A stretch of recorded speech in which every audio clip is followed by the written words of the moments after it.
কিন্তু অবাক করা বিষয় হচ্ছে আমরা আজও জানি না আমাদের আল্লামার মৃত্যু কি স্বাভাবিক হয়েছে নাকি এটা পরিকল্পিত মেডিকেল কিলিং ছিল। এই রিপোর্ট গণমানুষের কাছে প্রচার করে জানাতে হবে। এই দাবির সাথে কি সবাই আপনারা একমত? কারা কারা একমত হাত তুলে দেখান। হযরতুল আল্লাম শহীদ মরহুম আল্লামা দেলোয়ার হোসেন সাঈদী রহিমাহুল্লাহ, ওনার স্মৃতি বিজড়িত আজকের এই ঐতিহাসিক প্যারেড ময়দানের তাফসিরুল কোরআনের প্রোগ্রামে সব আছে। স্টেজ আছে, শ্রোতা আছে, প্যান্ডেল আছে, মিডিয়া কাভারেজ আছে, কিন্তু আমাদের কলিজার টুকরাটা আমাদের মাঝে নাই। আজকের এই প্রোগ্রামে আলোচক হয়ে এই চেয়ারে আমি না বসে ওই শ্রোতাদের কাতারে বসে যদি আমাদের আল্লামার নুরানি চেহারার দিকে তাকিয়ে ওয়াজ শুনতে পারতাম, আমাদের হৃদয়টা ঠান্ডা হয়ে যেত, আমাদের তৃষ্ণার্ত হৃদয় শান্ত হতো। সব আজকে আছে, কি যেন নাই, ঠিক কিনা বলেন? আল্লাহ তাআলা প্রতি 100 বছরে একজন মুজাদ্দিদ পাঠায়, প্রতি 100 বছরে একজন মুজাদ্দিদ, যিনি সমাজকে সংস্কার করেন। আল্লামা দেলোয়ার হোসেন সাঈদী রহিমাহুল্লাহ ছিলেন তেমন একজন মুজাদ্দিদ। চিৎকার করে বলেন ঠিক কিনা? উনি শিরক বিদআতের আস্তানাকে তছনছ করে দিয়েছেন, তাওহীদের বাণীকে সমুন্নত করেছেন, গণমানুষের কাছে তাফসিরুল কোরআনকে জনপ্রিয় করেছেন। আজীবন আজীবন তিনি ইসলামকে বিজয়ী শক্তি হিসেবে দেখার স্বপ্ন দেখতেন। এত প্রাঞ্জল ভাষা, এত চমৎকার আধুনিক প্রেজেন্টেশন, গণমানুষের কাছে কোরআনের তাফসিরকে এভাবে জনপ্রিয় করে তোলার মতো ব্যক্তিত্ব আল্লামা সাঈদী ছাড়া দ্বিতীয় কেউ এই বাংলার ভূখণ্ডে নাই। এই যে তাফসিরুল কোরআন, এই যে টার্মিনোলজি, এই টার্মটাই উনি আসলে জনপ্রিয় করেছেন। আমরা আগে জানতাম না যে এভাবে তাফসির করা যায়, এভাবে scientific indications of the Holi কোরআনকে মানুষের কাছে পেশ করা যায়, এভাবে এত জীবন ঘনিষ্ঠ করে, এত ইন্টারেক্টিভ করে কোরআনের কথাগুলো মানুষের কাছে উপস্থাপন করা যায়। উনি অন্যায়ের বিরুদ্ধে সবসময় সোচ্চার ছিলেন, প্রতিবাদী কণ্ঠস্বর ছিলেন। ওনার আলোচনা শুনলে দেহের রক্ত টকবক করে ফুটতে থাকতো। আল্লাহু আকবার, আল্লাহু আকবার, আল্লাহু আকবার। He was a strong mouthpiece of Islamic revivalism. Islamic জাগরণের স্ট্রং মাউথপিস ছিলেন আল্লামা সাঈদী রাহিমাহুল্লাহ।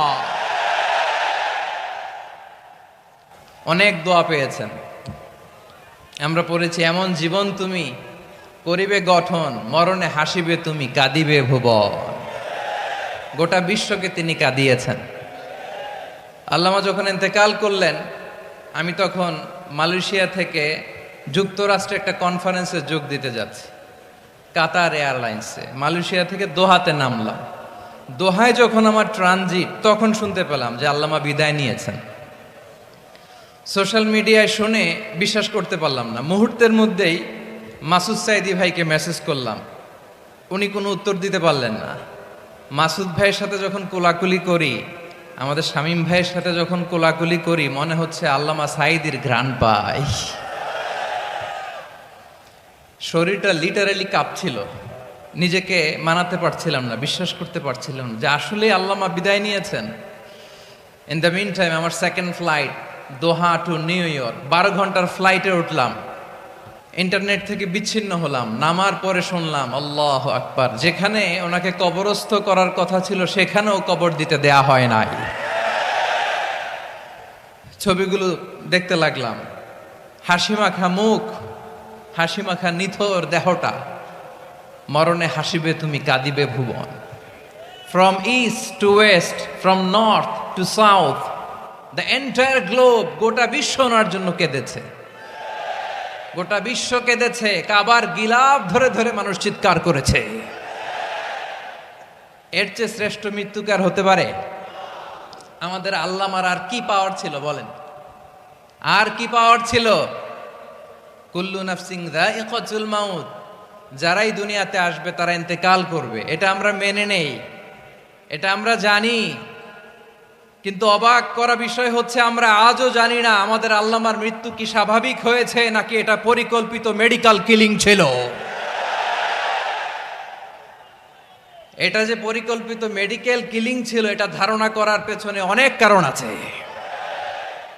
তিনি আধিপত্যবাদের বিরুদ্ধে সোচ্চার ছিলেন, ফ্যাসিবাদের বিরুদ্ধে সোচ্চার ছিলেন,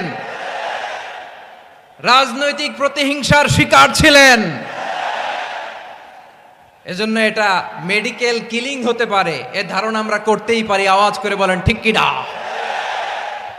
যেই সময়টা আমরা কাটাচ্ছি এত সুন্দর সময় বাংলাদেশ আর পাবে না। আমাদের জন্মের পর থেকে এরকম চমৎকার সময় আমরা পাই নাই। এটাই আসল সময়।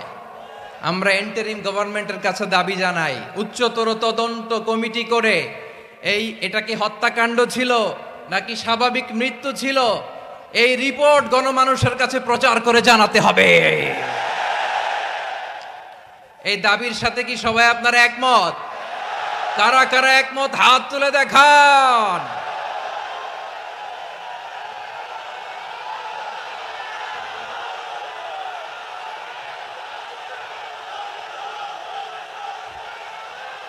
আমার প্রিয় ভাইয়েরা, প্রিয় চট্টলাবাসী, আল্লাহ তাআলা তার এই মুখলেস গোলামকে তার জান্নাতুল ফেরদাউসের মেহমান হিসেবে কবুল করুক, তার জীবনের সকল খেদমাগুলোকে কবুল করুক, জান্নাতুল ফেরদাউসের আলা মাকামে তাকে মেহমান হিসেবে কবুল করুক। আল্লামা শহীদ দেলোয়ার হোসেন সাঈদ রাহিমাহুল্লাহ উনি ছাড়াও এই ঐতিহাসিক ময়দানে কথা বলেছেন আল্লামা লুৎফুর রহমান রাহিমাহুল্লাহ। চলে গিয়েছেন আমাদেরকে ছেড়ে। তিনি বলতেন, ইনশাআল্লাহ মিজান আবার আসবে। হুজুর আমি তো আসলাম, আপনি তো আমাদেরকে ছেড়ে চলে গেলেন। আল্লাহু আকবার, আল্লাহু আকবার, আল্লাহু আকবার। গলায় কোনো সুর ছিল না, সুর দিয়ে কথা বলতেন না, কিন্তু এত চমৎকার শব্দের বুনন, এত চমৎকার প্রেজেন্টেশন, এত চমৎকার ভাবে ঐতিহাসিক বর্ণনাগুলো তিনি উপস্থাপন করতেন। মন্ত্রমুগ্ধ হয়ে আমরা আল্লামা লুৎফুর রহমানের কথা শুনেছি। আমরা হযরতুল আল্লাহ লুৎফুর রহমান রাহিমাহুল্লাহর জন্য এই বিশাল ময়দান থেকে দোয়া করছি, আল্লাহ তাআলা তুমি তোমার এই খাদেমকে জান্নাতের মেহমান হিসেবে কবুল করে নাও। আরো অনেক আল্লামারা এখানে কথা বলেছেন, বিশেষ করে বাইতুল শরফের মরহুম পীর সাহেব হুজুর থেকে শুরু করে আরো যারা যারা তারকাতুল্য ওলামায়ে কেরাম এই চট্টগ্রামের ময়দানে কথা বলেছেন, আলো ছড়িয়েছেন। আমরা এই লক্ষ লক্ষ তাওহীদি জনতাকে নিয়ে তাদের জন্য দোয়া করছি, আল্লাহ তাআলা ওনাদের জীবনের সকল ভুল ত্রুটি ক্ষমা করে দিয়ে তাদেরকে জান্নাতুল ফেরদাউসের মেহমান বানিয়ে নিক। আমরা এই ঐতিহাসিক প্যারেড ময়দানের প্রোগ্রাম থেকে স্মরণ করতে চাই 24-এর ছাত্র নাগরিক অভ্যুত্থানে আমার যে সমস্ত ছাত্র নাগরিক ভাইয়েরা দেহের তাজা রক্ত বিলি দিয়ে নতুন বাংলাদেশ আমাদেরকে উপহার দিয়েছে। বিশেষ করে আপনাদের এই চট্টগ্রামের শহীদ ফয়সাল, শহীদ ওয়াসিম সহ সকল শহীদকে আল্লাহ তাআলা কবুল করুক। আমরা সবাই পড়ি আমিন। প্রিয় ভাইয়েরা, আমি নগণ্য একজন কোরআনের ছাত্র, এত বিশাল মঞ্চে এত বড় প্ল্যাটফর্মে কথা বলা আমার জন্য সাজে না। তারপরও আমাদের মুরব্বীরা আমাদের ডানে বায়ে বসে আছেন, ওনাদের আদেশ ক্রমে, ওনাদের অনুমতি ক্রমে কিছু কথা আজকের এই ঐতিহাসিক প্রোগ্রামে আপনাদের সামনে উপস্থাপন করার চেষ্টা করব। ওমা তৌফিক ইল্লা বিল্লাহ। প্রিয় ভাইয়েরা, 5 দিন ব্যাপী এই তাফসিরুল কোরআনের প্রোগ্রামে অনেক ওলামা হযরত কথা বলেছেন। যারা কোরআন সুন্নাহ থেকে আমাদেরকে কোরআনের কথাগুলো শোনালেন, আমরা যেন সেগুলো আমল করতে পারি, আল্লাহ আমাদেরকে তৌফিক দান করুক। শুরুতে আমাদের নিয়তটাকে খালেস করে নেওয়া দরকার। এই যে গ্যাদারিং, এই যে হিউজ শোডাউন, এগুলো যদি আমাদের নিজেদেরকে পরিবর্তন না করে তাহলে এতে কোনো লাভ নাই। জোরে বলেন ঠিক কি না? এই প্রোগ্রাম যদি আমাদের জীবনকে পরিবর্তন করে, আমাদের চিন্তার ডিএনএ কে চেঞ্জ করে দেয়, তাহলেই চট্টগ্রামের প্যারেড ময়দান সার্থক। আসুন আমরা চিন্তাকে খালেস করে নেই। আমরা সবাই নিয়ত করি যে যতটুকু কথা আমরা কোরআনের আলোকে শুনবো, আমলের নিয়তে শুনবো। ইনশাআল্লাহ বলেন সবাই।